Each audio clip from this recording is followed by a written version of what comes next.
When you're passionate about something and you love something, you invest in it. And most of y'all don't value school. You're not investing in it. You're playing with it. You got on good shoes and an iPhone and you can't buy your books. Your priority is not school.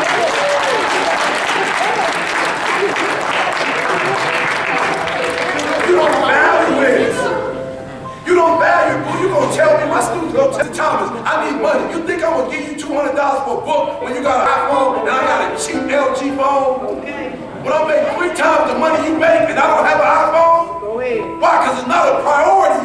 It's not necessary. Somebody told you it was a priority. You got to love it. And until y'all learn how to love school, until you sleep with that book, I'm talking about sleep with that book, I mean it. Until you make love to it. Now, you think I'm playing, you think I'm playing. After you stop this, you laugh, you think I'm playing until you make love with it. Religion is my thing, you understand me? That's what I do. I help students to understand the language. I help cats from Detroit to understand their analogies, baby. You're playing the same game. You just can't see the patterns. It's the same. Ain't nothing changed. It's called academics, but it's a hustle. And I need you just like you survived on the streets, you can survive here. But the reason why you can't survive here is because you don't really want to survive. So I went back to school, and I went to the first semester, I got a 3.5 GPA. I'm like, hold up, how you get a 3.5 GPA when you got kicked out of academic probation? I didn't get no new brain. I didn't go to the Wiz and get a new heart. My priorities changed. Now it was about, I got a little man who's looking up to me. I need to handle my business. Nothing changed here. This changed. And I need y'all, when y'all walk out of this room, I need this to change. Because when we value education, we're going to stop letting freshmen come in here, and my guys are going to stop trying to get with the sisters when they come in, you praying on them like you a vulture. You trying to show them where you are. Because you don't value education and you don't value your people. The fraternities are going to stop saying, because we're going to recruit folks, let's just keep it real. Not all, but some of us want to recruit folks because you can get that money each student. Each student equals $1,200 or whatever they equal. You're not really concerned with them because if you're concerned with them, you make sure that they're supposed to do academically before they get in. Get into something. Get into it. But what we do is, once we get into it and it becomes yours, what we're doing is we start getting creative in it. We start getting like something. Like dancing. You show a brother a dance move, he'll watch what you do. Okay, got it. He'll watch it do the second time, he'll do what you do. But the third time, he done put his own twist to it. He ain't doing it like you was doing it no more. He had all kinds of stuff to do. He's like, is that the same move? My man took it to a whole other level. That's how we gotta get to school. Once we love it, once we get in and say, I'm about to embrace it, then we get creative with the right. You can still be you. You can still be you and do the linear thing. You can be you, get into the European world, and you can still be you, Maya Angelou. Langston Hughes, you can still be you and blow up. You ain't gotta go who you are. You just gotta learn how to tweak it a little bit easy.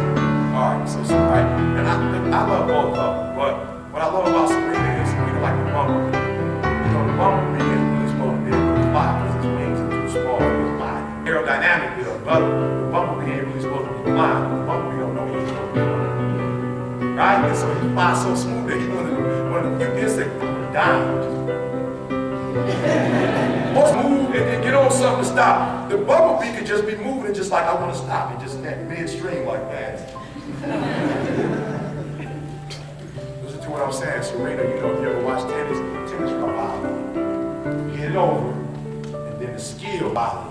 Serena to change the whole game. First of all, she too thick really to be a tennis player. That's what I was going to tell you. No, let's just keep it real. Ain't nobody judging nobody. That's facts. Ain't nobody judging. Most tennis players, they're about 5'6", 5'8", 100 pounds at best. Tested. So.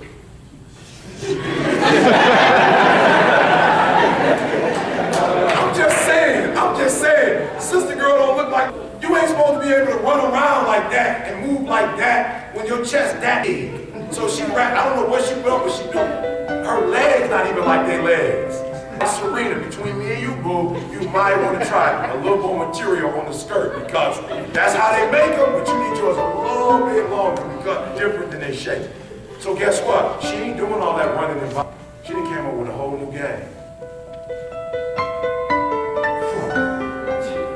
120, 15 love. In the world, 30 love. Like, I don't know if you ever seen a they get real close, she get tired. The judge cheated on her. She got, my homegirl talking earlier, she didn't win sister because she goes sister.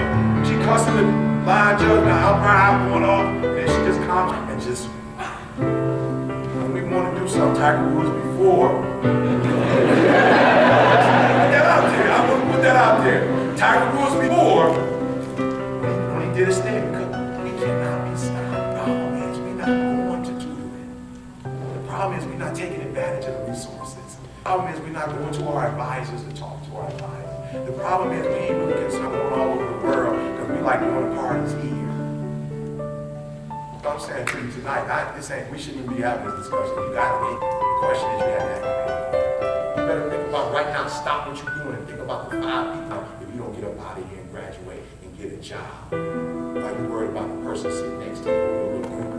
What about the 5 people who will still be broke if you don't become an engineer?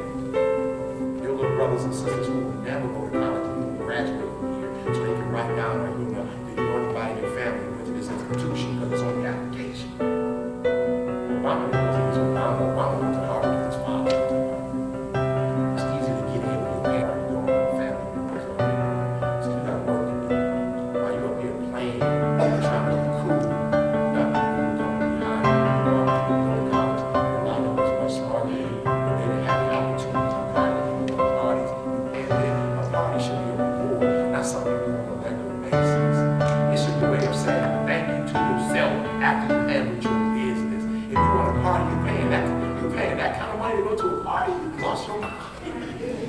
You paying that much to go to a party? Let's keep it real. The parties here, they straight, but ain't no party like a city party. You don't want to go to a city party. Y'all paying thousands of dollars to go to a lane, and you see the same people every city. Lane.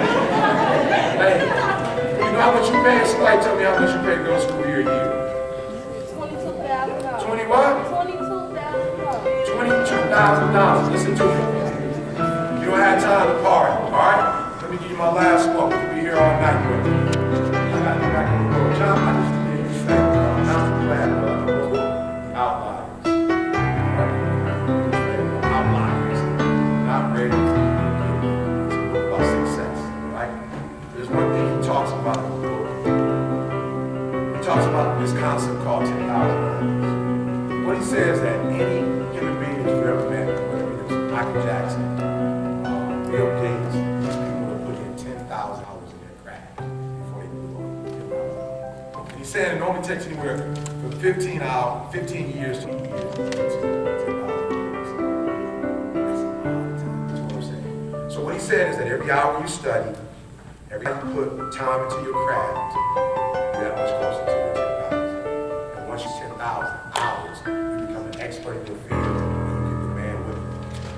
Right? I love the concept, catch it. Anybody can be whatever they want to be if they're willing to put in the time. All right? So all I need you to do, and I'm letting you go, all I need you to do for me is, the sister girl said in the back, that many are not successful academically because we don't have a goal. You don't really know why you're here. That's the first thing you need to do. Well, I don't care how sweet your GPS system is. If you don't put an address in it, it don't work.